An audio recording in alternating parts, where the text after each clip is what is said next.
We're live for real this time. A dinosaur story.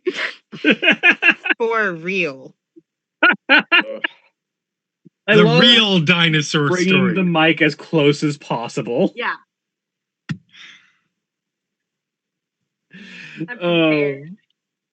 Hello everybody. Welcome back to Star Wars Outcasts of the Old Republic. We're gonna really blitz through this introduction because unfortunately we had a false start. So, joining me today we have Mara, who has already rolled Destiny. Yes, I'm Mara. I'm playing Sheva Teo, who is a human ambassador. And Holly. Oh, yeah, Rocco, assassin droid, pew pew. And Jeremy. Hi, Jeremy, Lysandra, Zeltron. Craig. And I'm your storyteller. I'm William Warshani. And we are down a couple of people, including the person who is probably most vital for the plot going forward. So instead, we are doing a flashback episode. If you understand the Firefly reference, consider Out of Gas. And now we're going to recap the flashback. Yeah. So, as a brief recap of what was missed in our false start. Welcome to a clip show of a clip show. In a brief recap of what was missed during our false start, we're going back to specifically. We're going to be watching these flashbacks primarily through the memories of Rocco, our droid, as they have been a lot of places and maybe not always recognized as who they are in their journeys, because astromech droids can kind of get ignored or seen in the background every once in a while, or memory wiped quite often. Which is just like, for a sentient being to just have your memories erased feels like hell. But yep. At the same time, they have a limited amount of memory, and things start to get weird if that fills up. It sure is an atrocity that Star Wars plays for laughs a lot. Mm-hmm. Because we wouldn't want to actually, explore the horror of what that means and give them any thematic value. It has done so in some stories, but those are the good stories. Yeah. The ones the ones that are not on the screen for the most part. Pretty much, yeah. They're usually video games or books. Yep.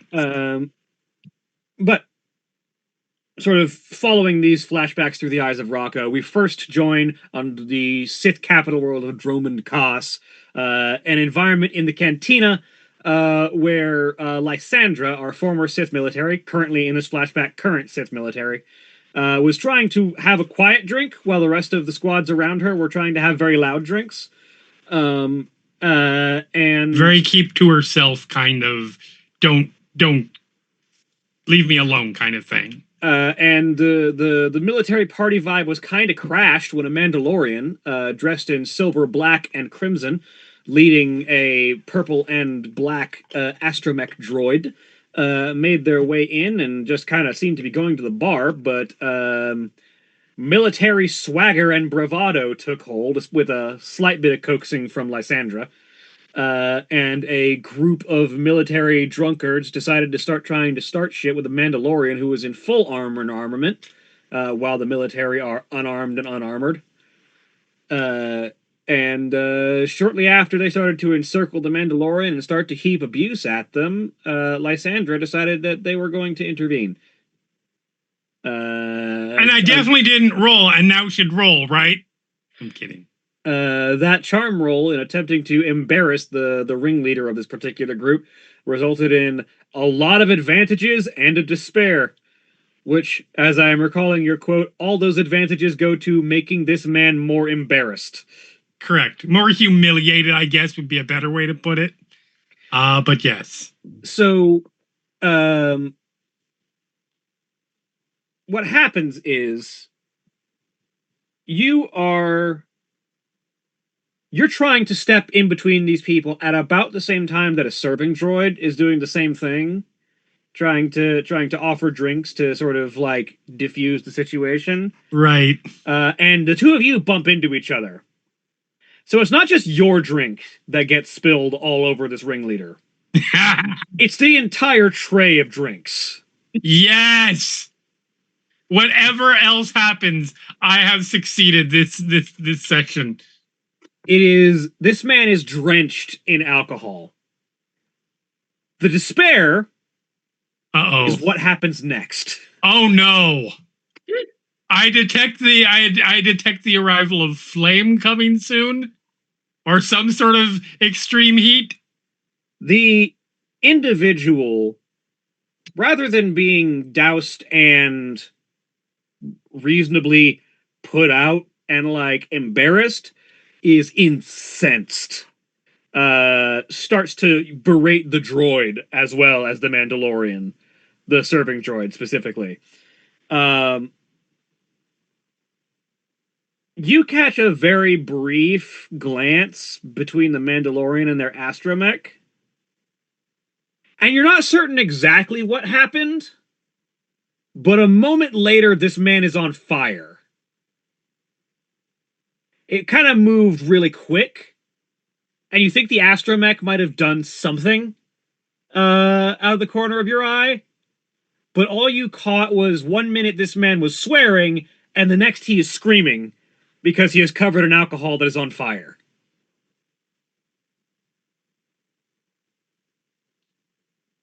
The next few moments are a blur. Okay. Partially the alcohol in your system, there's not that much, but also partially the adrenaline and just everything moving too fast. Mm-hmm. You're worried about the man who is on fire. Correct. Everyone else takes this as the beginnings of combat. Because, at least as far as they're concerned, the droid did that on purpose. Which means the Mandalorian told the droid to do that. Which means the Mandalorian is starting a fight. Uh-oh. Have you not accidentally set someone on fire before? Because I do it all the time. No, I've never accidentally set someone on fire before. I actually have in real life. Never accidentally. I'm learning all kinds of things about Holly tonight. My best friend, in fact. The only thing that surprises me is that it was accidental.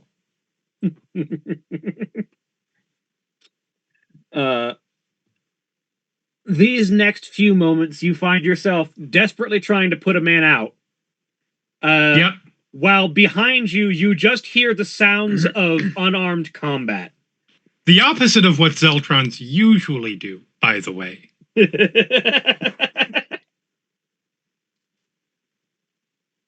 As you're patting down this man who is on fire, trying to pat out the flames and wipe off the alcohol so that he doesn't keep burning, all you hear behind you is just the sound of people getting their asses kicked. Not my circus, not my monkeys. My monkey's on fire. See a doctor if your monkey's on fire for more than 4 to 6 hours. And so you're just focused on this thing in front of you, and Right. And the camera is focused on you as well, as you're just like patting this guy down, trying to stop him from being on fire, rolling him back and forth, trying to smother the flames. By the time you put the fire out, his panic has fully killed any desire to be macho, and he is just kind of like breathing and sobbing on the ground. And you kind of exhale, wipe your forehead of sweat, lean back onto your heels, and then the camera pans back and just shows a field of bodies on the ground, and the Mandalorian just sort of standing with his back, or with their back to you. You can't really tell their gender at this point. Just standing with their back to you amidst a field of groaning, semi-conscious people that are just on the ground. You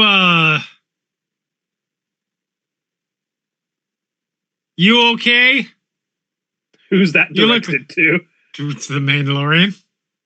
You look like you have a small little ding there on the armor. One. So I just want to make sure. Are you okay? They kind of look down to check and see if there's actually any damage to the armor. Sort of. through that Mandalorian filter, which makes it impossible to really tell Right. if there's any particular. Everybody sex or sounds gender. like Pedro Pascal. Yeah. Yeah, sort of filtered where it's hard to tell particular sex or gender. You just hear the. I think I'll manage. Cool.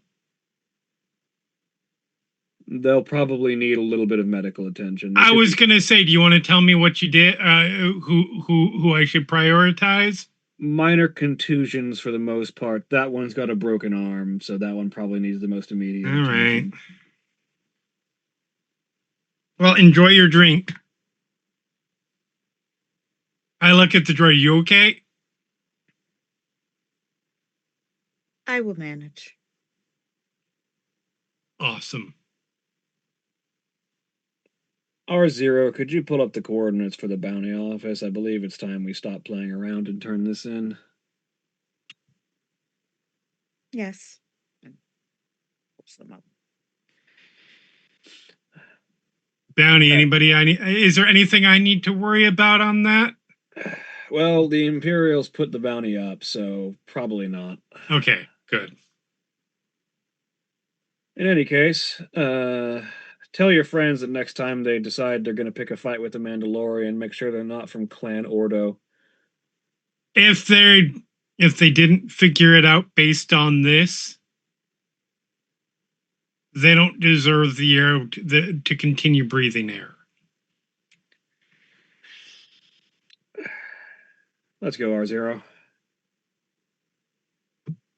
And the two of them depart your life as quickly as they entered it, as you are left tending the cuts, bruises, and contusions and one broken arm of a small squad of Imperial soldiers. Awesome. Could I make the suggestion that Rocco has effectively like a different paint job at this point? I think the black and purple has kind of been their known, but it's also not the only paint job that's ever existed. Well, that's what I'm saying. So maybe that's, that could be the easiest way, that it's like there wasn't immediately a connection or a bell rung for. Oh, I don't think there would be anyways. Just based on who Lysandra was at that point. Fair. And how distracted they were by trying to put someone out of being on fire. Okay. And as that memory fades and we get just a brief glimpse of Lysandra's particular past as a medic serving among the Imperial military. Yep. We slide a little bit forward. Ironically, the point at which R0 Rocco might have been acquired by Nibnur may not have been the first time that they ever interacted, though Nibnur might not have been completely cognizant of that fact at the time. How often do you think you've been to Nar Shaddaa, Nibnur? Oh, I mean, it was pretty often when Yib was in the service of the cartels. And Shavon, I feel like you've been to Nar Shaddaa a few times. Yeah, that feels like a good place to go. And both of you, conveniently, are frequenters of fancy establishments that just so happen to feature a decent amount of gambling. Yes. Such as, perchance, Club Vertica. God, I think it would be hilarious if this is the scene that reveals that, like, given their interactions to date, I think it would be hilarious if we find out that it's not that they just happen to cross paths. Like, Nib and Shevat have known each other for years and just don't never known it. Yeah. no. I mean, like, they've known each other consistently, and they just like they just don't particularly like they've never clicked. Like, I think it would be hilarious if they've been traveling together for years, and unlike everybody else who has this really tight knit relationship, they're just still like, like work, like not even work friends, just like work colleagues. You're just people that happen to move in the same circles, and occasionally a conversation happens between the two of you, but you've never God. really like gotten to know each other.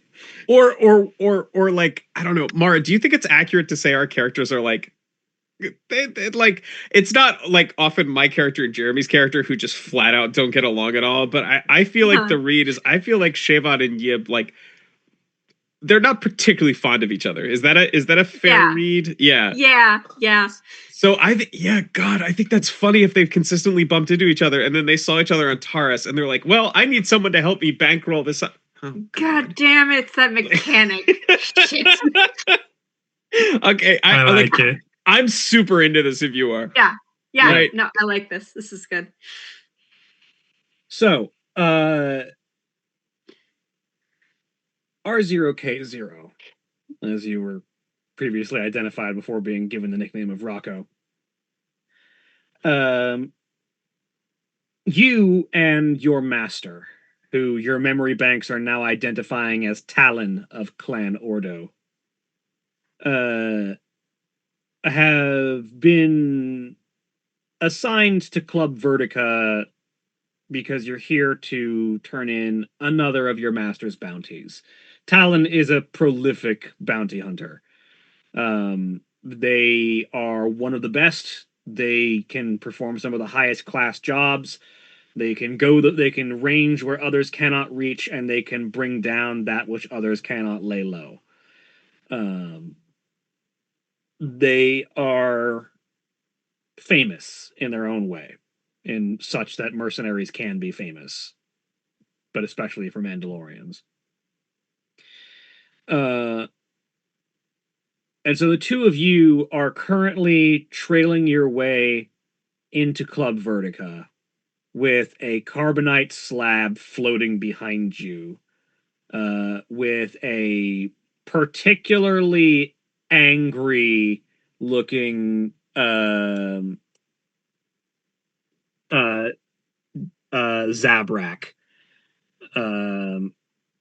who are the like humanoid looking species, Darth Maul species. They're the like humanoids with like the crowns of horns.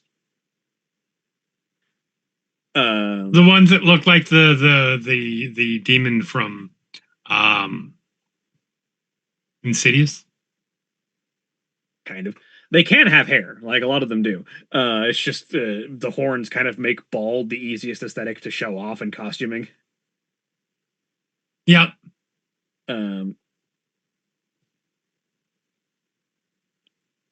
But there's a particularly angry looking Zabrak in carbonite being carried behind you.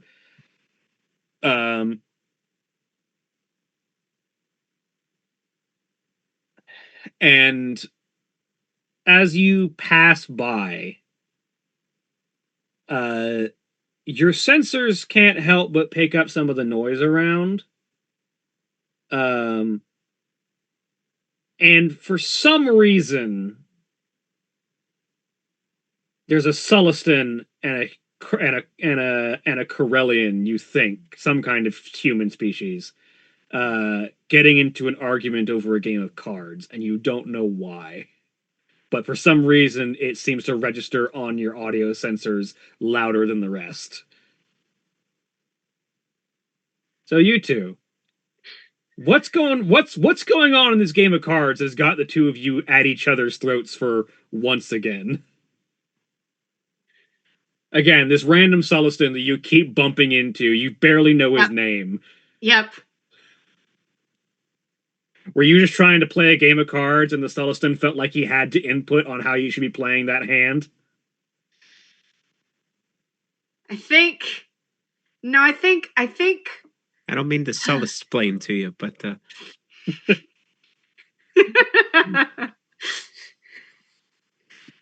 oh my god. no. Go ahead. Yeah, I just wanted to. I just wanted to make that joke. What do you think is going on?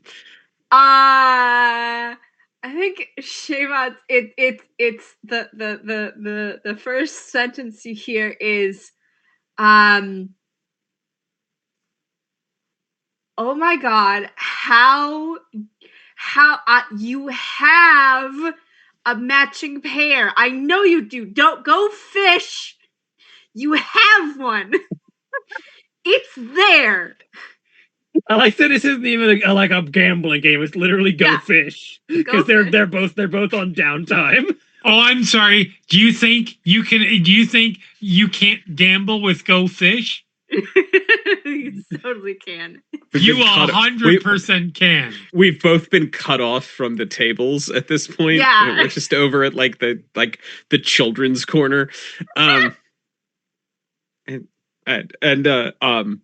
sort of looks at you. Oh, by the way, I'm gonna post a picture of what Yib looks like in this time frame. In Critter Crew. Wearing like probably got a different hair color than full black leathers. Excellent.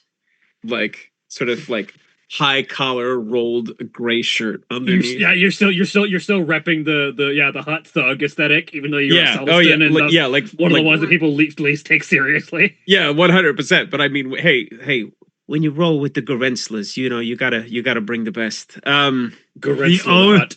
The only thing I can think of is the reverse Wesley from Buffy to Angel. It's like we have gone from Angel season 1 back to the Wesley of season 3 from this one to current. Right. It sort of glares at you over the top of these like digitized children's cards. It said, "Listen, when they're swimming in a certain direction, you gotta go with them, okay? I mean, they're taking you in a direction. You gotta go with them. You don't question the fish. You don't question the waves. That's not how a gambler moves out here." Bullshit. There's no bullshit in the ocean. It's just fish. You have the car. You have a match. We all got lots of things.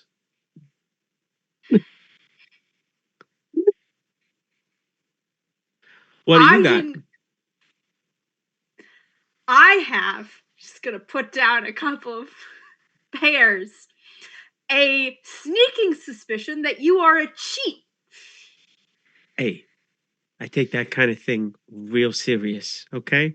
I am an artist. And these are my brushes, sort of waving the fan of cards. The suspiciously large fan of cards to not have any pairs in it.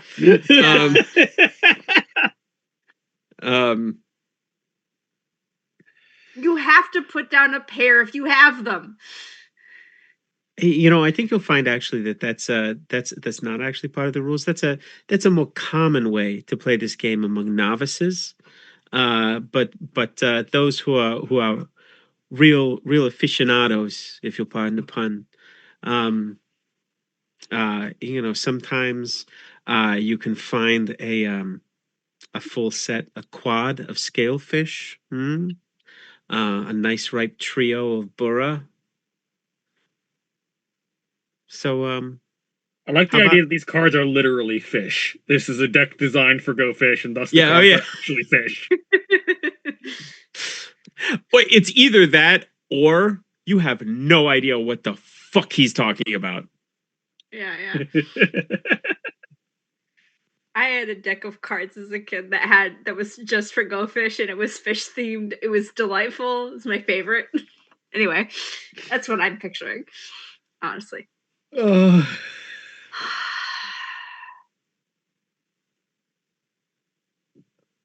Lays down a couple more cards. Your turn. Or you're just gonna keep talking. No, I was waiting for you those to set out. See the bait fish, so to speak. Cola Claw.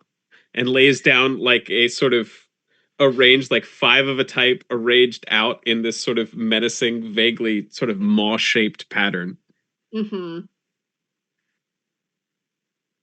Fuck.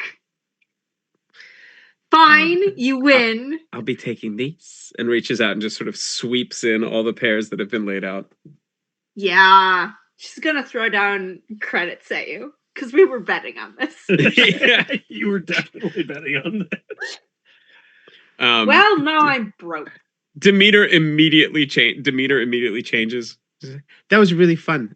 You want to go again? We don't have to play for credits if you're out of credits. It's okay. We could do drinks, or what else you got?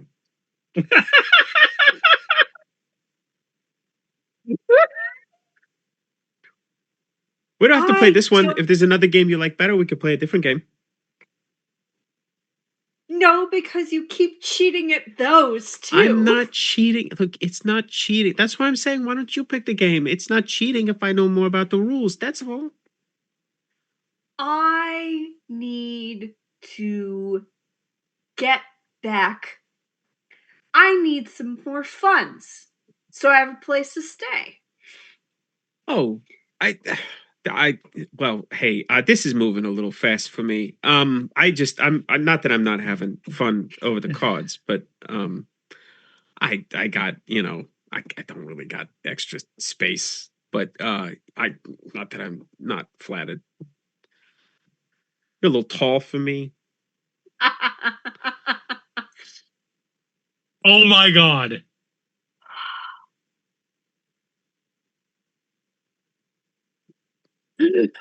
She's going to.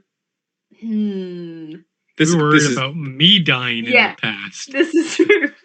this is it. By the way, we have established the dynamic and why it exists, because this is 100% why Nib just can't let Javad get too close because he doesn't want to feel like he's leading her on.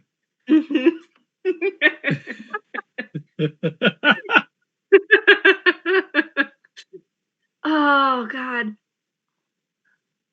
Holy shit. Listen, if you're not gonna pay for a hotel room, then I have to go make wow. some money. Wow, okay. So Listen, I'm flattered. But even when I thought this was kind of a, getting to know you thing, I know it just kind of gestures around. Look, there's so many taller people in here, much more your height, much more your speed. I'm sure you will not have any trouble. And while maybe I'm not the customer you're looking for, I support you in this.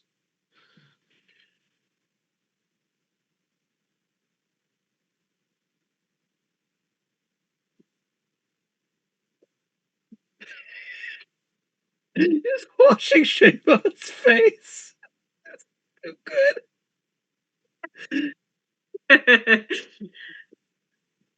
So what I'm learning is Rocco met Nib while Nib was floating outside Nairlock.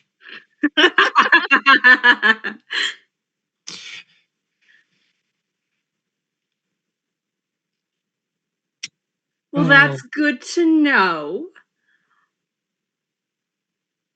I will find someone else. Listen, I feel really bad about this now.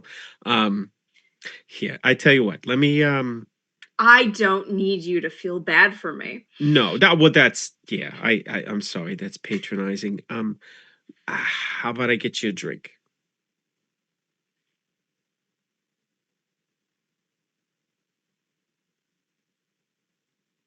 No, thank you.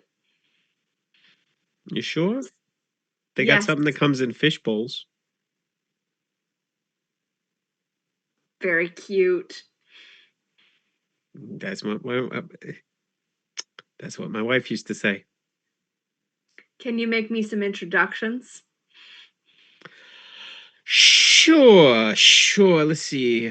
Who do I like? What is it? Describe like Shavad's external appearance at this point. It's very I think she's a blonde at this point. And is like the Shavad of the current timeline is very like kind of like giving off like glamorous, like Hollywood star kind of vibes. This is much more like party girl side of things. Okay. And I think kind of with, because you said Nib works for like basically the Huts at this point. She's yeah, playing like into, 100%. yeah, playing into being attractive for that crowd basically is kind of the vibe. Sure. Let me see. Who likes some tall, sallow, and bad at cards? Looking around. Who do I know around here that likes some tall, sallow, and bad at cards? Oh no! Wait, no. I have the perfect hook here. What was the name of your shipping boyfriend? Oh goodness! It is. no. Hold on. It is Gar. Oh Baron. no! No. That's the current one. That's the one that you just met. I'm talking about her. Who ran the shipping office? Yeah. The Basilisk. Kess at skill. Yeah. So Right? yeah. Kess is like, he's looking to go legit. So that might be a good pair. He's looking to start up a shipping company. So yeah.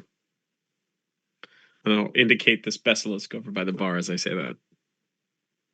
He's probably not by the bar. He's probably in a booth. Legit businessman that he is. Okay.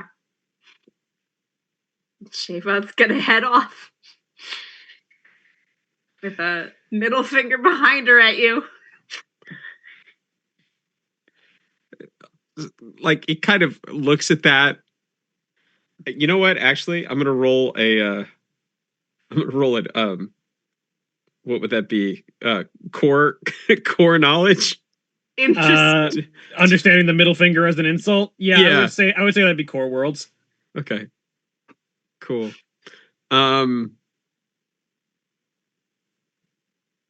What's my difficulty? Diff 1. Insults the first thing you learned about anywhere. Fair. Okay. This is fair. This is probably pointless, but oh yeah, you recognize the middle finger. all right. What? Okay. So, what is something that? Is it Bess? Sorry, Kess. Kess. Yeah.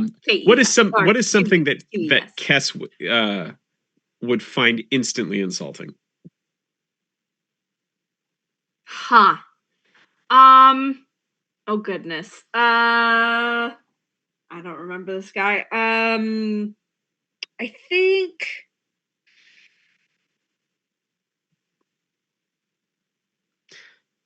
Like I think he's Or even if he has like a physical aspect that he's sensitive about.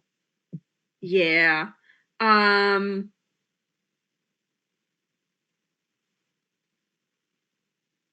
I think he's a little shorter than he wants to be.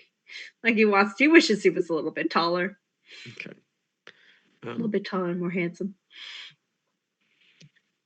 All right, so as you're going off, he, like, pitching it low enough that it doesn't carry over there, but just loud enough so that it would carry to Shavad. As she walks off, he says, "Oh, be sure to compliment him on his stature. He's real proud of it. To get so much done for someone of that height, he loves that." All right.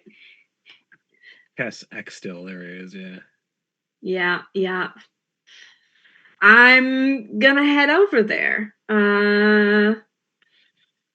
How well do you think the two of you hit it off, even with that bad introduction? The bad introduction? I think she pivots fast. I think she's pretty. Well, also, I'll point out, I mean, Yib is very bad at lying or deception. Yeah. It's entirely possible you, like, get what he's up to and turn that to your advantage 100%.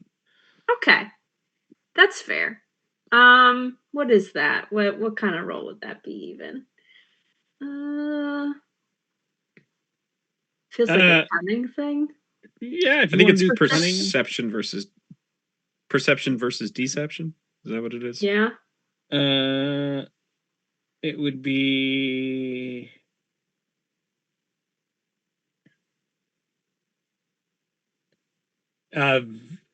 vigilance. I think is usually what you would use against. Vigilance? Okay. Yeah. I'll make that Oh, roll. Sorry, Let's see. I didn't mean to do that. We're just giving ourselves the standard 2 difficulty. Yeah. Okay. My first roll. That's what my deception is. It's just 2 greens, so that's I think what it would be on your end. Hey. All right. Yeah, I see through it. Definitely. Yeah. She's gonna shake her head at your words then, and yeah, it's gonna go over and spin that into some subtle compliments. Some what she needs it to be. Probably charm. You've got a boost die because you didn't fall for that. Okay. Diff 2. Diff 2, charm. Hey, Yeah. there's a triumph. Yeah, you hit it off actually really nice. Cass, you even at this point in your career have an eye for prospects. Mm-hmm. Like you know where you want to be at some point, even if you're not Yep. there yet. And you think Cass is probably not long term if you were to consider, but you think that Cass has an eye for business and could probably open a few doors. Okay. So you think you could probably use this as a stepping stone for a while. Okay. All right. And someone who's got hut connections but is going legit, that's the best of both worlds. Yeah. All right. Interesting. So as you hit that off and Nibnir decides to go see if anyone else is looking for a hand of Go Fish. Hey kid, you want to learn a game? He's playing with like a baby hut.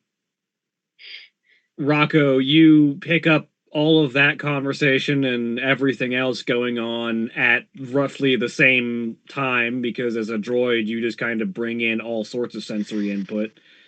Like simultaneously while watching that happen, you're also seeing a Gamorrean shake down a human. You're seeing a Twi'lek trying to seduce a Togruta. There's all sorts of input and sensory information that you are just sort of keeping an eye out for your master, and your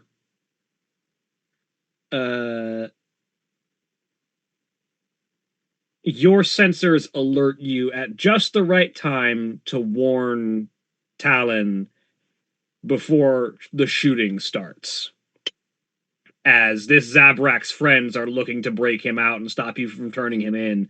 So there's a squad of gangers and underhive or undercity slum who are just trying to basically start a fight to try and make enough of a distraction, which means the two of you, Shavod Yep. and Yib, very rapidly end up having to flee the scene. Shavod with your potential new boyfriend, and Yib just out and away. And maybe you'll see each other again sometime in the future. Who's to say? We'll meet again. Don't know when. Don't know when. But with that, as it is 9:30 on Eastern, we will cut away from that flashback and pick up in flashbacks that are a little closer to modern as we start figuring out when you guys started to meet each other for the official times after the break. So remember, we took our break, you take your break. So sit up, switch your legs, do whatever you need to do, and we'll be back in just a few minutes. Please enjoy these commercial messages.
Correct. Alrighty. We're back. A dinosaur story. I tried. I didn't. Welcome back. Look, it works for Monday nights. I'm not there. And on Monday nights, I get to just look at you and you know exactly what I would be saying. Yes, I but just you get to don't see it, say it, and I that's get to all I see it. need. And I get to see it wash across your face. It's fine. It's not said. That's the important part. Mostly, it's about stymieing Yari's attempts to say it. But welcome back. As the camera shifts once more, we find ourselves in a different location.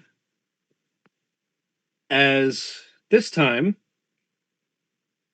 once more, we find ourselves in a place that is apropos to the use of gambling, but rather than Club Vertica, one of the high-rise, more popular gambling establishments on Nar Shaddaa, I think in this particular case, we are in a decidedly more down-to-earth environment. In fact, we might not even be on Nar Shaddaa. Yeah, where have you been wandering in the time since getting away from the huts? Oh, would we still be in like cartel space? Have I been able to get out of there? That's up to you. Um, if no, I think at one of the gateway stations, looking for a ride off. If yes, um, a resupply station, like the galactic equivalent of a really shady truck stop. Here's a question. Sure. You like fish, right? Nib or me? Nib. And okay, the game or the animal? Both. I think coming from Sullust, he doesn't have a tremendous amount of exposure to actual fish, being a like largely subterranean, highly volcanic world. Um, do they catch you as something interesting and unique that you don't see a lot? You know what? I think that's it. I think that explains like the sort of the aloha shirt aesthetic. Like this is there. It's the sort of the most ephemeral, like exotic creatures to Nib. This is So also you- how I feel about fish. So you're on the world of Manon. Oh, okay. All right, cool. That has like catfish people, right? Yes, it is the homeworld of the Selkath. All right. Who are they're a humanoid catfish kind of species. They have this sort of like rounded domed head with these sort of like fleshy fronds on the side of their face that people often associate with a mustache. Oh god, Nib's gonna be the worst sort of tourist here. Because of course there are catfish people in the Star Wars universe. I need many fish people. As many fish people. I want a game that's just all fish people. You could do it. I know. I'm here for it. The many shapes of water. There we go. Thank you. That's perfect. That's what I will call it. For your reference in the Critter Crew channel. Yeah. Is this where Kolto comes from? Yes, this is one of the worlds that is the primary natural source of Kolto. I like this game because like long dormant unnecessary parts of my brain are firing and lurching to life as these memories come back to the surface. Yes, this Manon was a major world from the old Star Wars Knights of the Old Republic. Excellent. That's right. Okay, yep. I should say that long dormant parts of my brain are suddenly revving up to speed. Hate it. So yeah, you're on a casino on Manon, and yeah, there's a ironically, you have managed to put up a stake at an actual gambling game of Go Fish. You don't know how you got into the situation.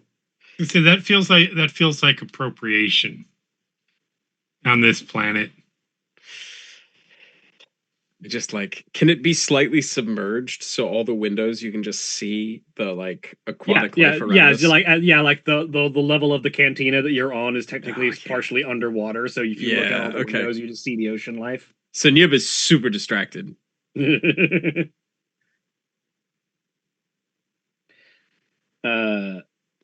And one of the Selkath who is from your understanding of his conversation, he's a junkyard technician. But he's been down on his luck for these past few hands, and he just sort of goes, "All right.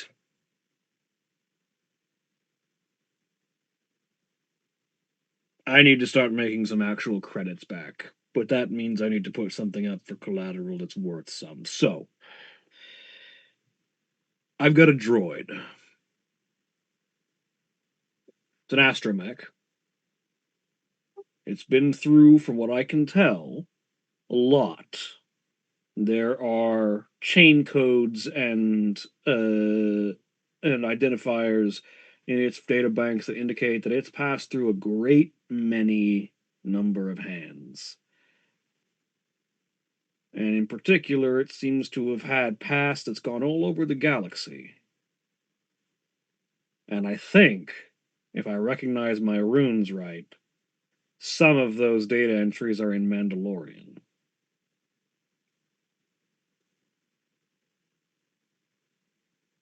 So, he says as he sort of wheels up a currently disabled restraining bolt active black and violet droid. Nib's attention is sort of pulled back from looking out the windows, and takes in the droid and said, "I'm sorry, I'm going to be honest. I wasn't paying a tremendous amount of attention to what you were saying, but you're putting up this droid." Well, it's either that or I start putting up things that I really shouldn't be wagering. No, I get it. I just sort of looks at the window again. I said, I was thinking about beaches again. This world is really something else. I love beaches. I love sand. No. It's shiny and sparkly and diverting. And it just gets everywhere. I love it. Yeah. Let's play for your droid. I like that.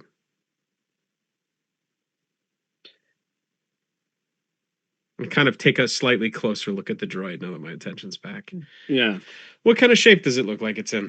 So it looks like it's seen a lot. It doesn't look like it's badly maintained. Doesn't look like it's damaged by any means. But there are those signs of wear and tear, where like the paint is chipped and there are obvious markings that even a fresh coat of paint couldn't quite cover up.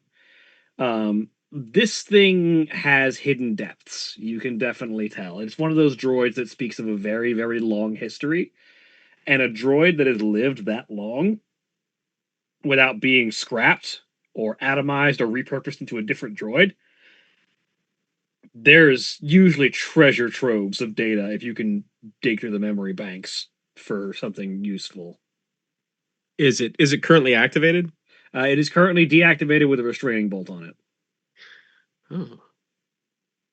And you're sure it's operational? Fixed up the power conversion unit myself.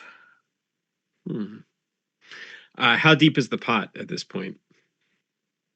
It's a pretty big stack. The droid was like a requirement to be able to keep up with the pot, basically. Like, yeah, I'm wondering, just ballpark, like what is this guy hoping I'll value the droid at to make it worth the wager?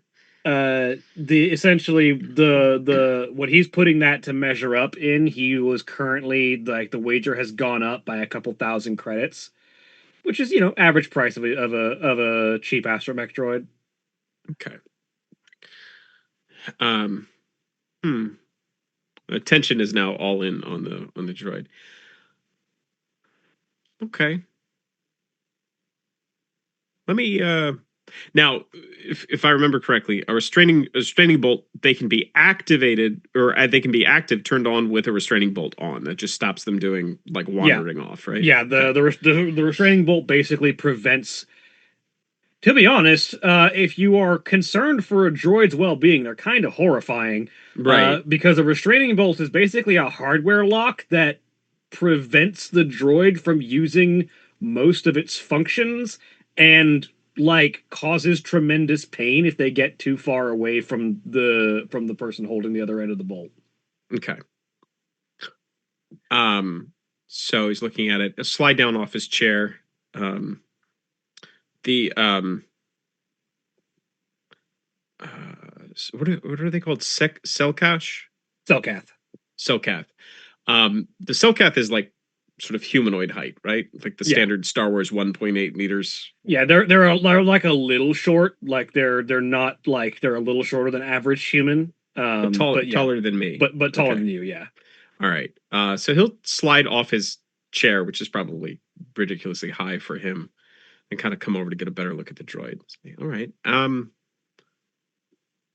Listen, not that not that I'm looking a gift droid in the mouth here, but you mind if we turn it on? Make sure it's in working order.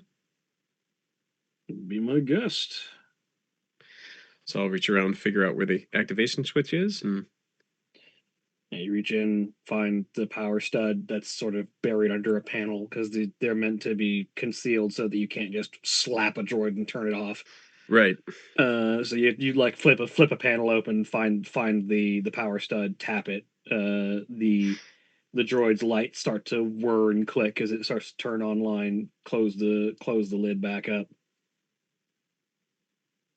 Rocco, you activate, but you are it's like you're under sedation. Everything is kind of weird with a restraining bolt on. Hey. Hey there. You home? Question: am I able to function? Mhm. Okay. You just can't access most of your offensive functions, and you cannot wander very far from the person holding the restraining bolt's receiver. Okay. Hello. I'm. I'm. I'm. I'm. Oh, okay. Fizzles. Look, it sort of turns back to the Selkath. Look, I mean, so the power switch works, but come on, you got to let me at least pop off the bolt. If by some unlikely fluke circumstance this doesn't go my way, I'll put it back on for you. But come on, you can't be asking me to take this on faith here. Look, and opens up. By the way, at this point is where you know what I think is wearing the like set of overalls, but the shirt is new. It's like from the gift shop here at this cantina. It's like brand new. It's like probably you could probably still see the price tag coming out of the back of like the back of the collar. It opens up the shirt a little bit like a gunslinger showing off the piece, but instead it's just showing off the tool belt. Come on. I'll put it right back on. If you insist. Hey, let's get a proper introduction there. And I'll reach out and disable the restraining bolt. The chunk as you feel the rest of your systems come online, Rocco. Mm-hmm. Hey, that's got to be better. Let's try that again. How you doing in there? May I shoot? Is that I w- okay? I was gonna say, I feel like this poor fish person just died. I think this is also extremely funny if that's what happens, because this explains why Rocco doesn't believe that That Nib can win at that gambling. Nib can win a gambling game, because like Rocco legit never has seen Nib win a gambling game, because they always start shooting before Nib can win anything. Yeah, I think in this particular instance, you watch this droid's interfaces go from this sort of like pinkish violet to crimson red, and like 3 or 4 different panels slide open, and an arsenal of different blasters start to fold out and open fire on people in this establishment. So Nib just goes, "Now that's a Colo Claw if I ever seen one," and just drops to the floor, referencing the winning hand of fish from earlier. The next few moments are a wild blur, as Rocco fires indiscriminately, just kind of opening up on everything that tries to get close, with the exception of Nib as the person who took off the restraining bolt. The Cellcath who put the restraining bolt on is the first person to take a shot to the chest. And after a while, Rocco just kind of starts rolling out of the establishment after having cleared a path, leaving you completely unscathed, Nib, but that droid's rolling away. Nib sort of stands up hurriedly, brushes off arms, takes the credits that were like piled up on the table. I think that pot's yours now. I think legit, like looking around, it's not like everyone's dead, right? Everyone's either dead or run away. Oh, okay.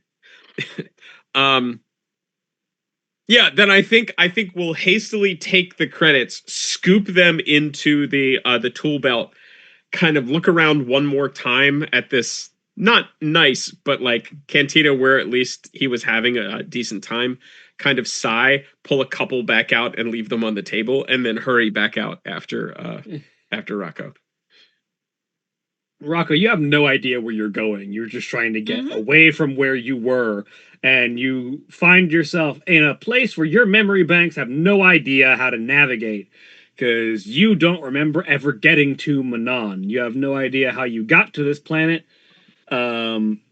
You're, quite frankly, you've been subjected to a memory wipe, so you don't even know what you were doing before you were turned on. You have very little recollection of anything right now. Mm-hmm.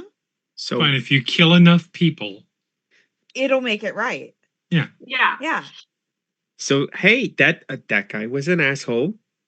I'm getting the picture now. That was really that Sulliston who took your restraining bolt off is running up and talking to you.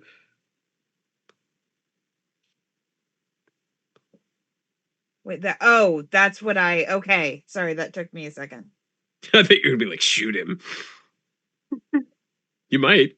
I mean, Yeah, if it was I me, feel like pew pew. Do you say you say pew pew? No, not yet. Okay. To be fair, he is the one who let the restraining bolt off of you, and thus far hasn't seemed to be willing to like attack you. Okay, if it's okay for me to do this, I feel like there's a moment where it looks like they are about to shoot. Yeah. And then the red light flickers and then turns normal. Hey. Hello. Hi. I am Roko. How may I assist you? Well, you can just take a second, and just kind of calm down a little bit. That's what you can do to assist me. I think the real question here is, how can I assist you? It seems like you've had a real fucking bad day. And also, I don't know how you feel about this kind of thing. I'm not a big serial numbers kind of guy. How about Rocco? That's how it would sound, at least to me. How's that sound to you? Nib? Rocco? Rocco. I accept. Okay. All right. That's You look good. more like a Nibs. Okay. I sure. As you know what? The one out of the two of us with a whole lot of hardware, with real exciting endings, I feel like you get to make that call. That's fine with me. I'm gonna take a. Well, I was gonna say a thing, but I'm not gonna say that thing right now. I'm gonna take an educated guess in the dark right now, and say maybe you don't know where you are right now and what's going on. Does Rocco have any memory of anything Not a at lot. this point? Like you have your basic functionalities that you are like who you are and what you do is basically there, but any history of like who previous owners are or where you've been for however long you've been active, all that stuff's gone. I mean, like the past 5 minutes. Is there any memory of that murder spree?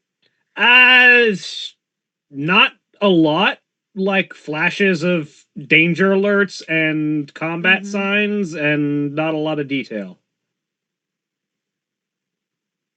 Okay, so I'm sorry. What was the question from Nibs? Sort of, you look like you're essentially, like you look like you might not be sure what's going on right now. I have very little recollection of anything. Yeah. We had a restraining bolt on you. I took it off. You went a little. Uh, you expressed your displeasure at that having been the case. I'm gonna take a quick look around. Is there any sign of like local law enforcement or uh, uh, anything like that converging on our location? Not right now, but you imagine it's only a matter of time. Okay. Um, and I would guess you got a lot of questions. I've never had one done, but from my interactions with a lot of droids over the years, I know memory wipes can be real disorienting. They're not something I like to do.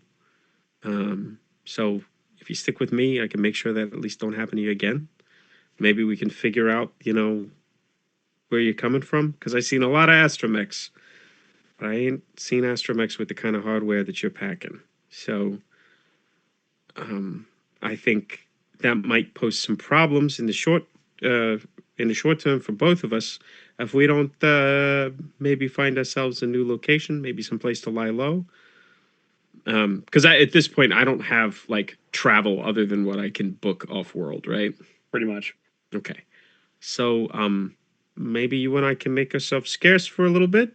Um, we can let things calm down, and then maybe we can figure out where you're from, and maybe we can find a way off of this place. I have no memory. How did we come to meet? Um, well, I I guess I kind of won you in a game of Go Fish. You brought to the table by well somebody who ain't around no more, and so. But I mean, I didn't technically Did win the bet, so I guess you're kind of yours now. did you kill him? No, it was kind of like an industrial accident.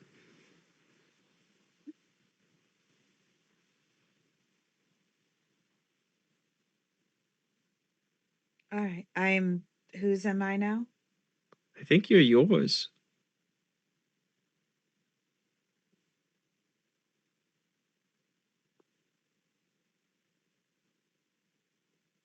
I That do feels not weird. Yeah. I do not understand what that means. Yeah, I mean, I get that, but I mean, you're not nobodies, you know. You get to kind of pick. I'm I happy to. pick I pick who I serve. Yeah, I mean, well, you don't got to pick nobody. You can pick yourself. You can pick nobody. You know. Who is nobody? Oh boy. You know what? How about maybe kind of like look around again at presumably like ominous sounds getting louder. How about like on a real temporary basis, okay? Like we play it on a day by day as we can reevaluate it. How about for now we say maybe you're helping me out and then maybe I can help you out, but maybe we could say that for right now and then we can get somewhere that's a lot more calm and we can go over more like kind of high concept psychological arrangements of like the self and the other and that kind of thing. So you are my new master. If I say yes, can we get moving? Yes. Okay, yeah, for now, okay? Until let's say 3 hours, okay? And then we take it from there. I will set the timer. Okay. That's real good. You have 2 hours, 59 minutes, and 43 seconds. God, 42 seconds. that sounds 40. ominous. Okay. All right. Yeah, all right. Let's go. Yeah, okay. Yeah, you know what? Make sure you give me like a 10-minute heads up on that one. And let's go this way. And I'll pick what seems to be uh the most likely direction to find a place where we could hole up with either in a business establishment or like a bunkhouse who's not going to ask a lot of questions. They are still going as they're going with you. 20 seconds. 19, 18. Fantastic. Not at all like a bomb. Red wire, cut the red wire.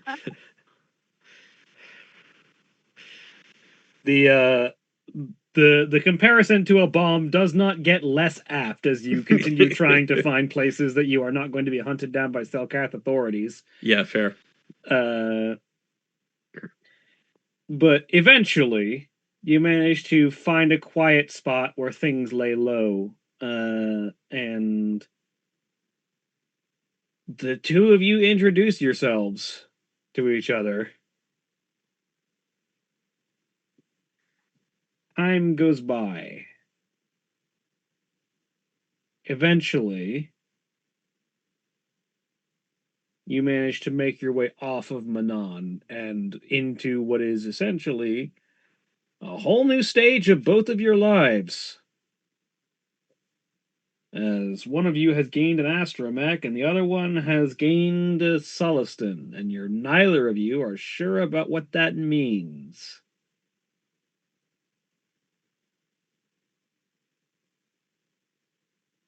But the camera shifts away. Of these three groups, Yib and Rocco, Shavod, and Lysandra and Logaire, who met first? Like, oh, like the individual groups. Yeah. Um,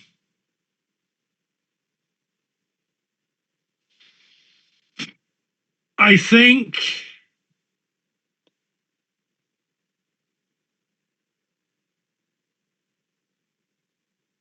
I don't know why, but it feels to me like Shavad is probably the latest arrival to the group. Yeah. So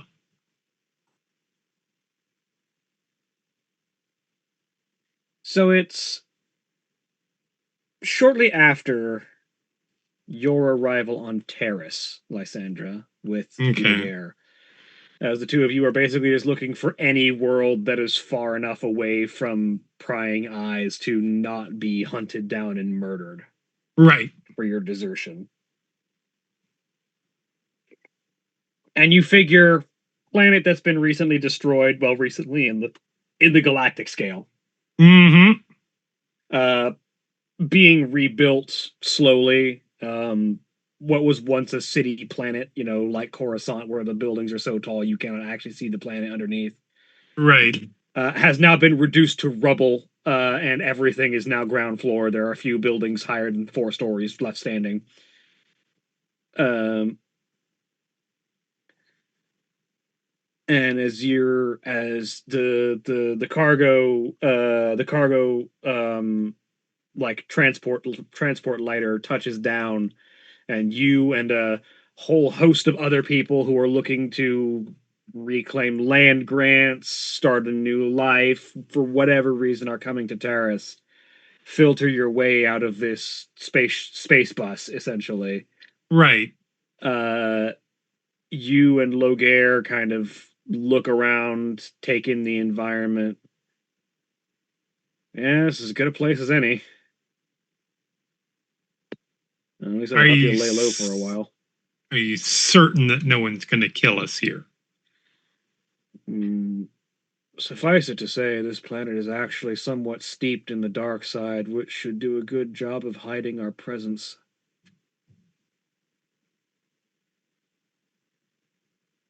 All right.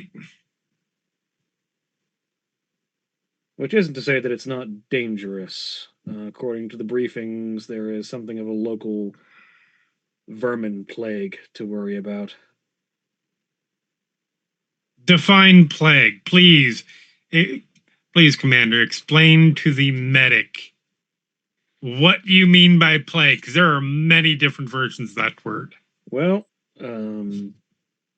there is a mysterious species known as rat ghouls that exist upon this planet. Oh, okay. According to, they are large in number, roughly humanoid in size, and their bite and claws are infectious. Supposedly, upon contracting the rat ghoul plague, if one is not administered a vaccine, they will transform into a rat ghoul. Right. Okay. Good to know.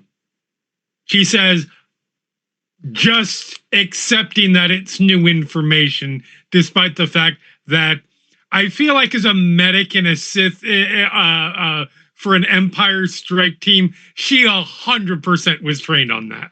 Oh, you've probably had that debriefed at least once before. Like, it's an obscure disease, but it's one of those ones that you do not want to be unaware of it when it starts striking. Right, exactly. But she just like, okay, good to know. Just lets them think that presenting new information.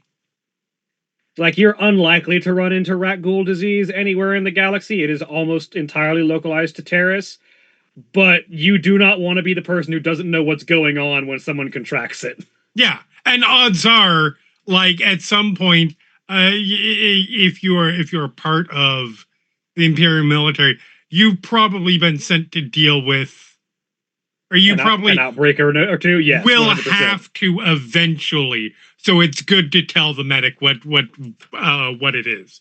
Yeah, like for sure. The Empire has had a presence on Terrace before, so yeah, being prepared for the possibility is relevant information. Yeah, you might be digging up dusty old memory banks on how that works, but you've definitely at least been informed on it once before. Right. All right, rat ghouls, not a problem. We can absolutely deal with that, sir. What's the plan? I think we lie low for a bit. Okay. I can lie low. Maybe try and avoid drawing attention and get the lay of the land. I will. Any work to be found. Yes, I will certainly be the one that has to worry about drawing attention to us, sir. I am fully aware. All right. Well, I will go check. On that note, and in that a mode of thought, maybe you go find us somewhere to lay low. I'll check job boards. I'll check the surrounding area, yes. See if there's any abandoned buildings that are free of dangers and could be used. Or here's a wild thought. You find us a motel to sleep at. With what credits? Let me worry about that. All right.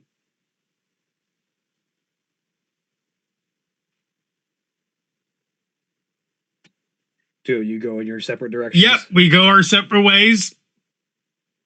I'm looking for one of two things. A job board or someone to fleece. Somebody dumb and somebody gullible who can be fleeced. Yeah, how dumb and gullible do you look? There we Rocco, go. Rocco, I look at was this. gonna say, listen, I wasn't trying to describe somebody, but I was kind of trying to describe somebody. Rocco, look at this new jacket I got. It's filled on the inside. It's this lovely, soft, like some sort of fur. It's like real furry. What would you call this? Fuzz. Okay, fuzz. Yep. It's a fuzz jacket. I like it. Anyway, There's a Celestin. They look kind of dumb and gullible. I mean, I to be clear, he's very smart. Oh no, Right. I didn't say he was dumb and gullible. I said he looked dumb and gullible. Sorry, to be clear, High dumb in a very yes, High and low intellectual wisdom. Yes, 100%. So yeah, Lysandra looks like off from this, like across the street or whatever it is. Ducks into an alley. I assume that I'm not wearing. Yeah, I'm not wearing my uniform. You're definitely not wearing dressed military down, uniform right yeah. now. Yeah.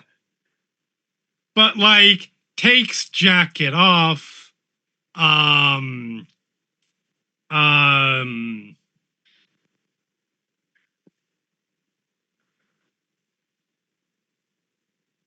There's no nice way to say it. Streetwalkers up. Sex work is real work. Yes, absolutely, 100%.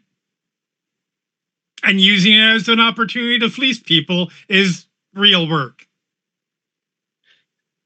Still real work, less reputable. Yeah, I didn't say legal work, but real work. And yeah, One might say deceiving people is the world's true oldest profession. 100%. go. And I am just going to take a little I'm going to stalk them.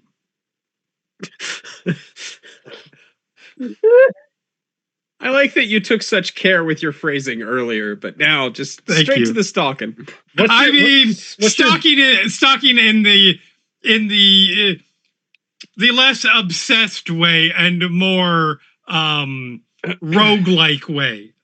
I have to assume. What's your vigilance, Yib? My vigilance is 2, just green. I would have to assume I'm with Rocco, though.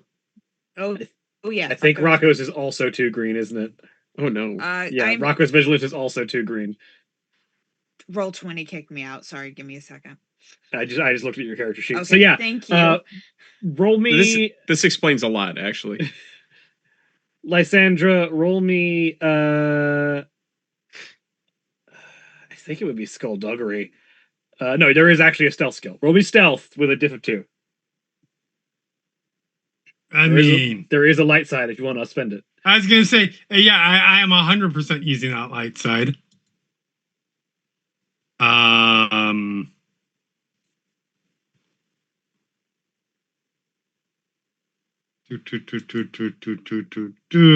Make sure I've got everything in here fine. Diff 2.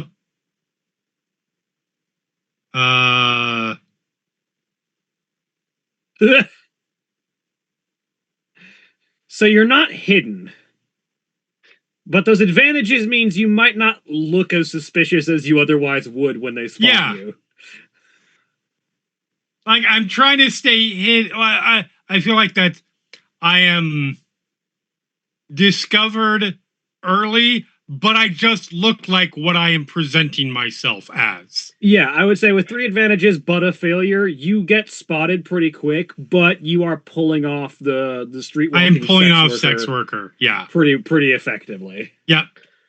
All right. So I look back, look at Lysandra, and sort of lean over and in binary, quietly to Rocco. Okay. Sorry, sweetie. It's happening again. It's my animal magnetism. I'm sorry about this. Fucking wow. Sort of turns around. Is it like clear that she's? I guess to us it looks like she's eyeing him up as a client. 100%. And turns around and sort of with a like apologetic smile says, "What time of day is it?" Probably like afternoon, like getting into the evening, not quite late yet. Hey, it just in Galactic Basic, like, hey, good afternoon. Oh, hey, honey. I'm flattered. You're lovely. You're very very tall for me. But I just thank you. But we're okay. He is not physically attracted to you. You are wasting your time. How tall are you, by the way? I think 4 feet. That's right. Let me check. I actually Fair did write this enough. down.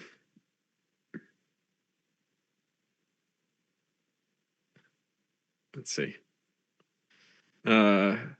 No, I'm 5'2", actually. I'm I'm taller than I thought. 5'6". Hilarious. Any taller than Yibnir is too tall for Nibnir. Any I mean, total metagame knowledge. Anyone who is not Nib's wife is the wrong height for Nib. Legit.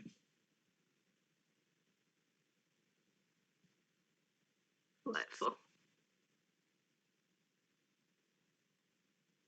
I have to ask because they come up a lot, but not a whole lot of details about them. Are you like in a estrangement with your wife, or are you just sort of? These are good questions. Yeah, I mean, he he left the way the Celestins apparently are like sort of they live in like sort of polycules with like many husbands and one wife. So okay. Yeah. I think they're called like Warren clans or something like that. So I mean it's not like beehives necessarily, but there's like usually I think 3-4 husbands and one wife. And Nib got into some trouble and like left rather than cause the rest of the Warren clan trouble. Mm-hmm. But not still, not something he feels only great about. Wife. Yeah. But yeah. Total wife guy in Yibnir. Yeah, exactly. Yep. Sorry, what did you say again?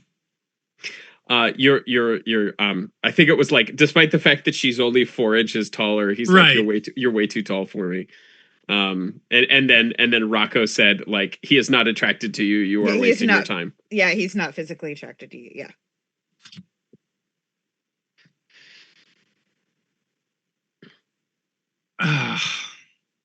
Well,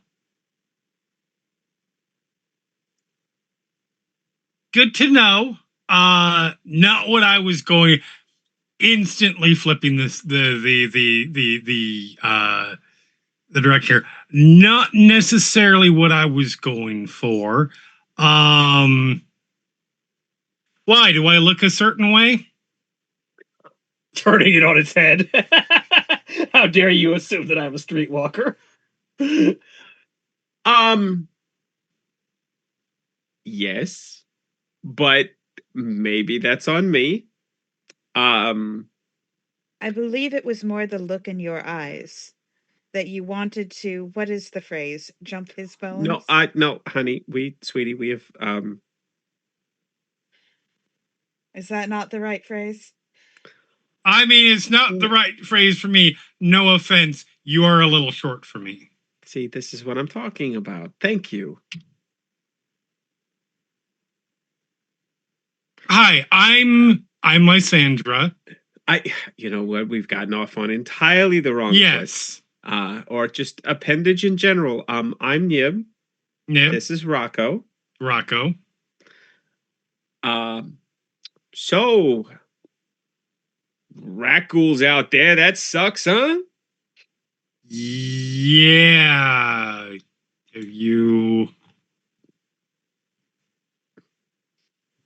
Are you heading out there?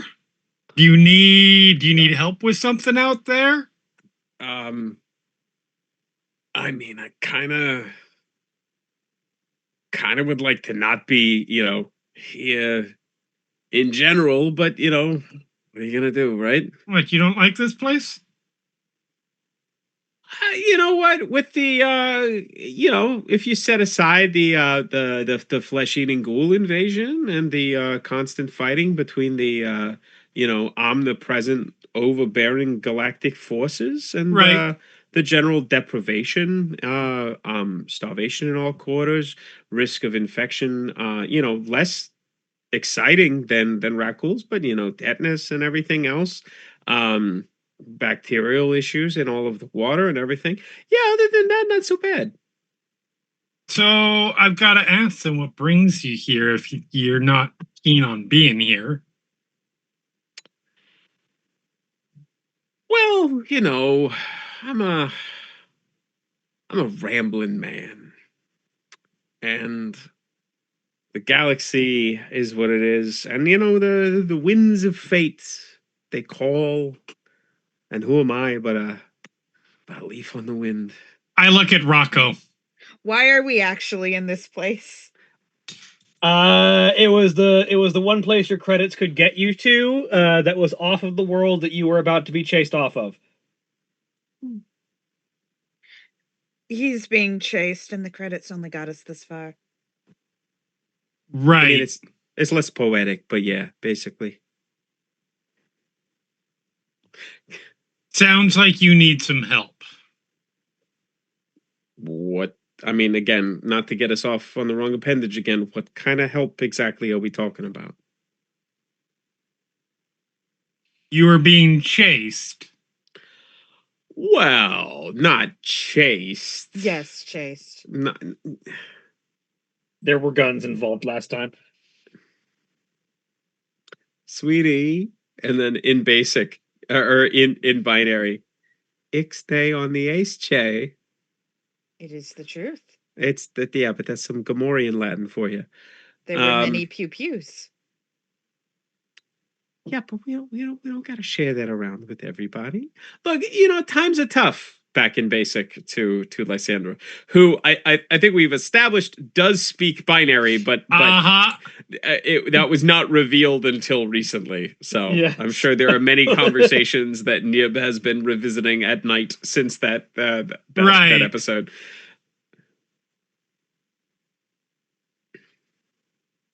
What about yourself? What are you, from around here? No, I'm not. I'm here with my commander, who is elsewhere, trying to do some scouting, and we are looking for, I don't know, people who might need use of our services. Commander, that sounds. When I said We're troubleshooters, omnipresent, overbearing galactic forces, I meant that in a, you don't need to worry. Nope. Don't worry about it. Okay, because I did mean it in a derogatory way. That's fair and valid. Troubleshooters, huh? Maybe we can help you. Honestly. Let's go get. Do you want a drink? Let's go get a drink. Buy me a drink. Okay, I was going He to does ask if not you were have the buying. credits.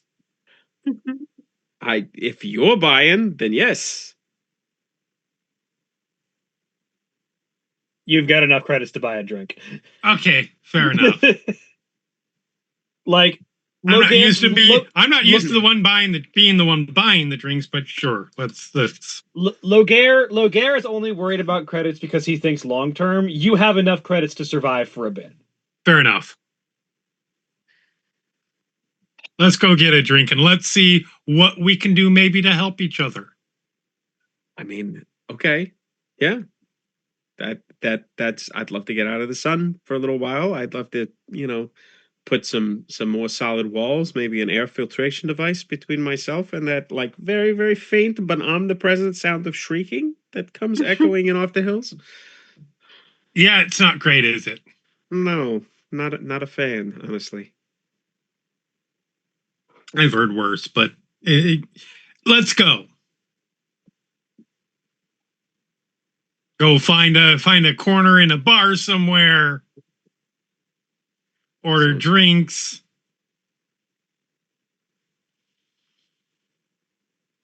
Do we sort of cut forward to talking about the plant? Like, so I'm thinking, it doesn't have to be a good ship, right? Because I can take a piece of shit ship and I can turn that into like, serviceable, right? Okay. And then a little bit more time, a little bit more credits, then we're looking at a good ship. A little bit more time, a little bit more credits, bits of work here and there, getting off planet, moving around from planet to planet. Then we're looking at a great ship. Yeah? I mean, I'm not opposed. If we can manage to get it off the first planet. Yeah. But I mean, think about it. Think about it.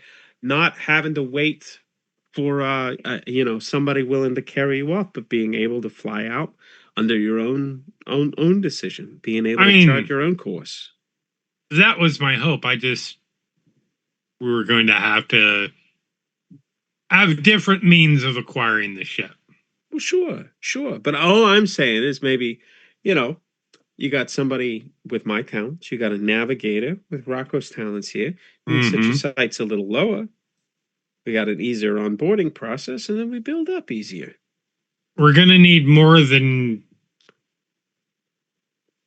the three of us, and have you made it more clear through the conversation, like what your actual talents are? Yeah, I would say so. Okay. At some point, it'll be yeah. I have military experience. No small amount of medical skill. That's my job. Well, I mean, so if we're putting a crew together, I mean, we're going to need a ship and we're going to need a crew. I mean, but we've got engine grease, right? We've got blaster grease, we've got antibacterial grease. We're going to need to. Sounds like we got your commander who brings, elbow grease, right? A little bit. Number of talents, yes. But we're gonna need, somebody to grease some palms, and I mean, you seem like a nice enough sort, and I mean, Rocco here's a charmer, of course. Right, obviously. Sweetie? I'll be honest. I can.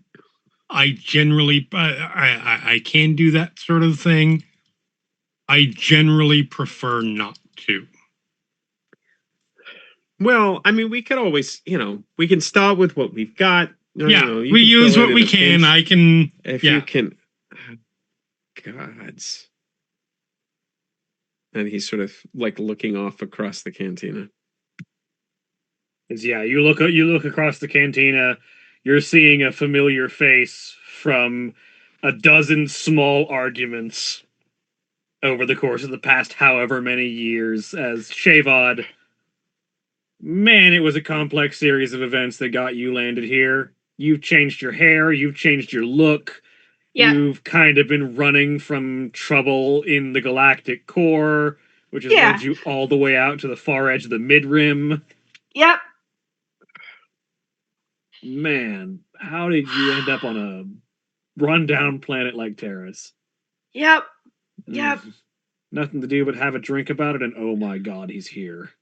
with the I'm avoiding him. I'm With going to look the other way. I'm going to turn my back. with the tone of voice of a doctor informing a patient that they have a terminal disease. Nib goes, I think I know a guy. I don't like that tone. Yeah. And just sort of waves across the cantina. I follow the look. She is pointedly looking away from you. Yep. Look back to Rocco because I feel like Rocco has officially been designated the Nib translator for at the moment. I would love, because I don't think Rocco has met her yet, Yeah, I think that's to good. read this situation completely the wrong way. Go ahead. Okay. So Okay. Rocco will look from one to the other and make the assumption and then just say to Lysandra, that is his wife. Yeah. What? No. Aren't What? you, Mara? Isn't Shavod like legitimately taller than all of us? Yeah. Yeah. Yes. Oh, so the height thing was bullshit, is what I'm hearing. No, that's not. And like Most- at this point, it's like yelling now. No, what? You look at that? You think that and me? What? No, no.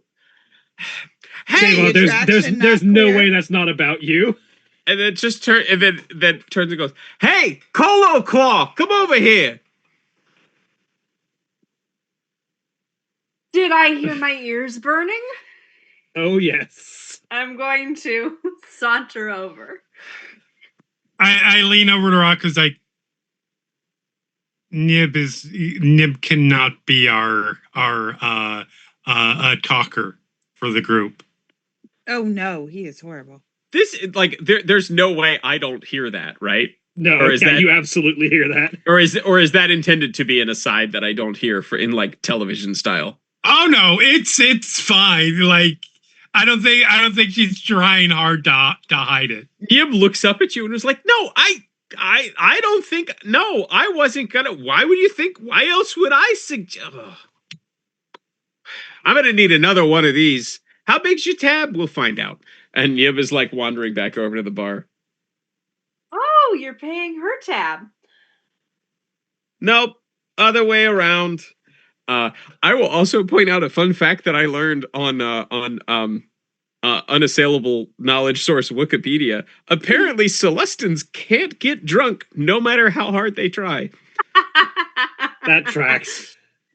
I think it's the filters in their face. Like Yeah, I the, think the facial gills like filter out most of the alcohol. As you're like, she's paying my. It's just you hear my voice shouted, "Not the way you might think." Not judging, I'm just curious. It's been a while, Nib.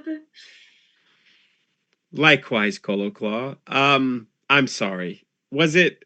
Do you think we like? I actually know your name. You've probably exchanged names once, and whether you remember it is up to you. Yeah. So The fact that Shavod just- remembers your name says a lot more about Take- her than it does about you. yeah, I think Yeah. hearing Shavod use his name, he takes a moment and he stops and he says, "Come on, Yip, you're better than this. You're better than this." I'm sorry. It's been a real day. Lysandra, have we learned your I'm name at very this point? curious. Yeah, I would say so. Okay. Lysandra's pretty open Right. about providing her identity. Sorry. Lysandra, this is Zavod, Lysandra, and this is Rocco. And I'll be clear, I, Craig, know it's Shavod. Shavod. Javad. Nice to Right. meet you, Javad.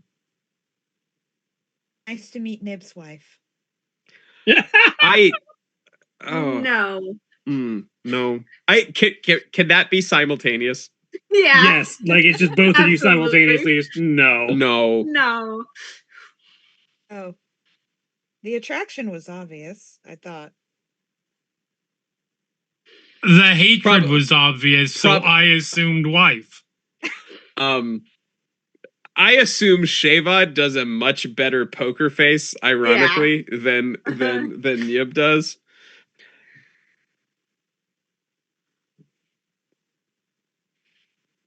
No, The we've two of you known just each stare other for a second.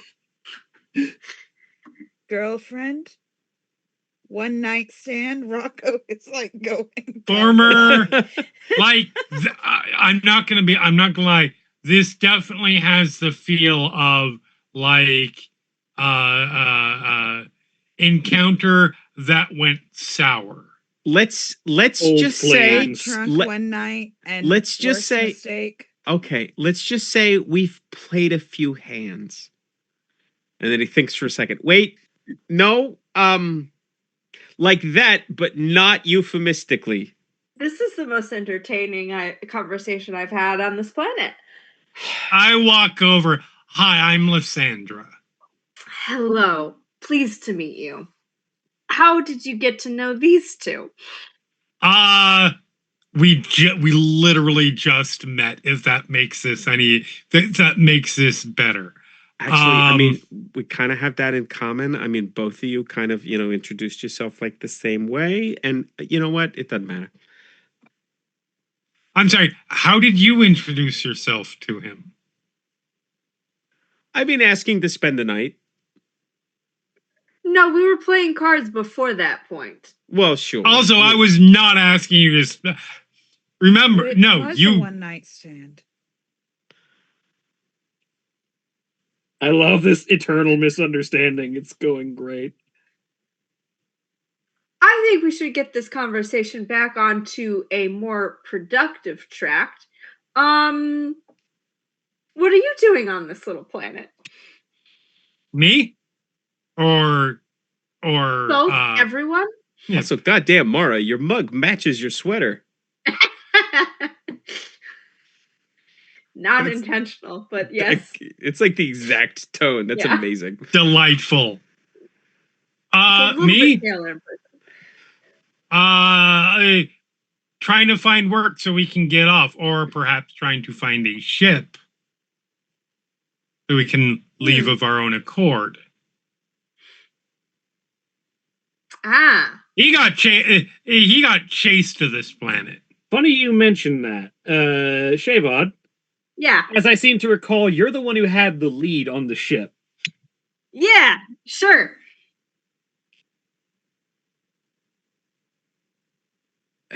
I Do think you have a ship?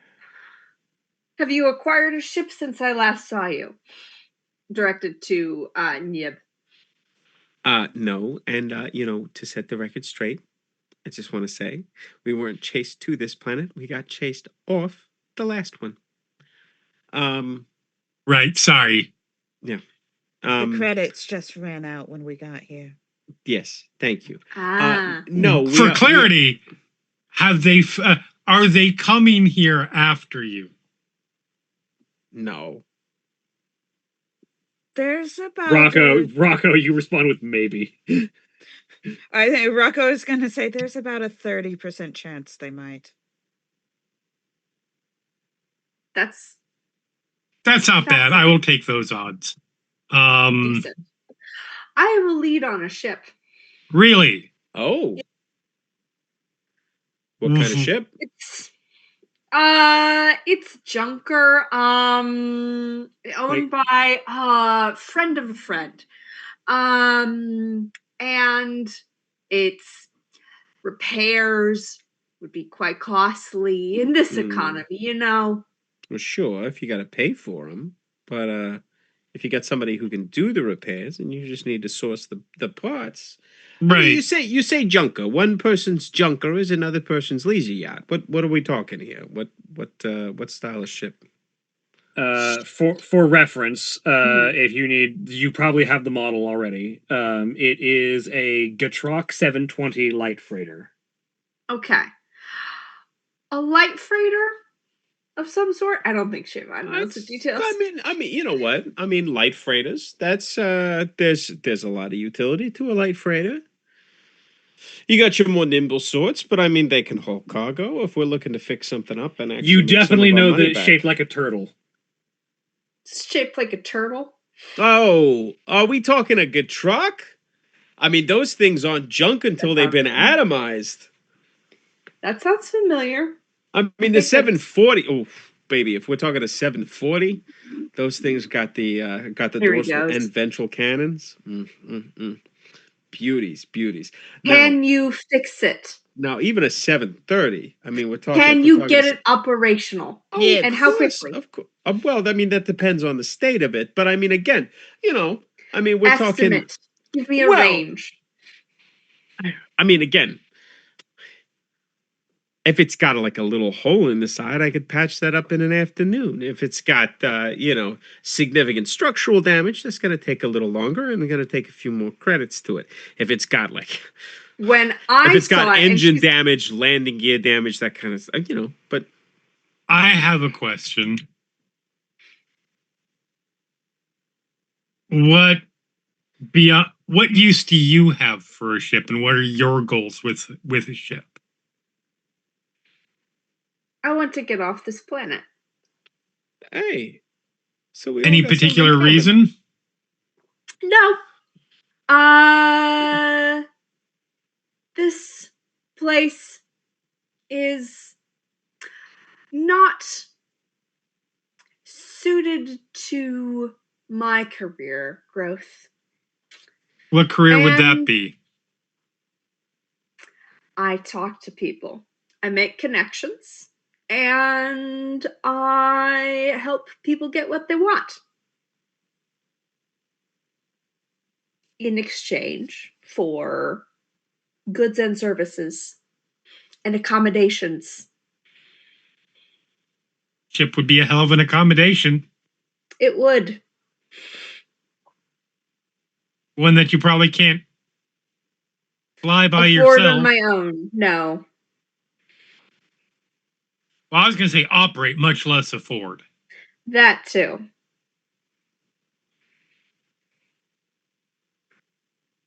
Who are you, by the way? Oh, I'm Lysandra. Hi. Yes, but beyond the name. A Zeltron. Any particular skills vis-a-vis operating a ship? Operating a ship, not so much. Making Mhm. sure that you survive, that you live. If you encounter any kind of terrestrial or extraterrestrial disease, severe wounds, anything like that, a little bit more my wheelhouse. Ah. Anyone you would be bringing with you? Yes. Once you meet them, they can tell you themselves. Fair enough. How about Shavad's going to start laying out a preliminary contract basically, like, hey, Partnership contribute this much. partnership Yeah. for contributing to the restoration of a ship Yeah. and operating as a essentially freelance mercenary company therein. Yep. Yeah. Yib looks like while this is going on, Yib looks like he's been sort of doing conversational arithmetic, like while this has been going on. He goes, "Anybody else getting chased?" Just like No. apropos of nothing, where the conversation is at that moment. By who? I don't know. I mean, it came up. It came up as a question. I feel like that's kind of a very pointed question. Anybody else getting chased by anything or anyone that the rest of us ought to know about? No. Shavad's lying. I was gonna say, I want to roll that one. Yeah. Fair. What is your is there, I believe deception is a skill. Yeah. Deception's I have- absolutely a skill. What's I your think Whereas I we think roll- it's vigilance. Yeah, we rolled it against vigilance earlier. Yeah, so which one of you would like to be active in this particular case? Mm, One of you will roll with the difficulty set by the other person's skill. yep. I have a rank in deception. Since I would suggest, since you are both lying, and you are both lying to Nib and or Rocco, but both Nib and Rocco have the same skill, I would suggest it makes the most sense for you two to roll with our vigilance as your difficulty, which would just be 2 purples. I mean, is Lysandra gonna lie, say there's nothing chasing her? Lysandra simply hasn't answered. Yeah. Right. So in this particular case, at the very least, because I know that Lysandra does want to be reading Davon. Shamod, I believe Lysandra's vigilance is slightly higher than just 2 green, Yeah, 2 yellow. 2 yellow. So Shavod, you're gonna Mhm. roll deception with a difficulty of 2 red dice rather than Okay. 2 purple dice. All right. Darn it, we don't have any light side. Someone used it. Curse you. Yep. All right. Deception. Ooh. There we go. That's you don't know the extent of it, but that person is lying. Yeah, Yep. you full of shit. I feel Cool. like from Nib's perspective, there's just like a sort of like zooming in on Nib's face with like narrowed eyes, and then just, well, that's good enough for me. So I feel like there's no way he made that roll. Probably not. Yeah.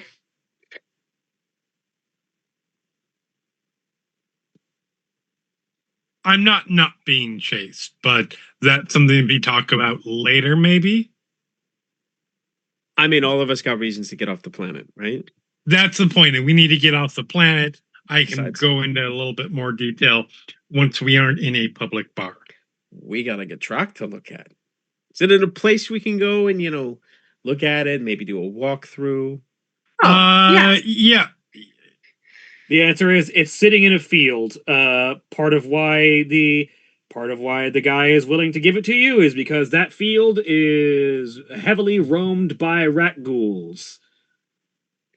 This is actually a pretty badass like fade forward to the opening scene from this campaign. Yeah, where there was a rat ghoul Yeah. trying to encroach up on the ship that then got Yeah. shot in the head. Yeah. And so, with that, as the group of you have begun what will prove to be a fruitful partnership, that's where we're going to end for the week. Say goodbye, everybody. Goodbye, everybody. Bye. Bye. Bye.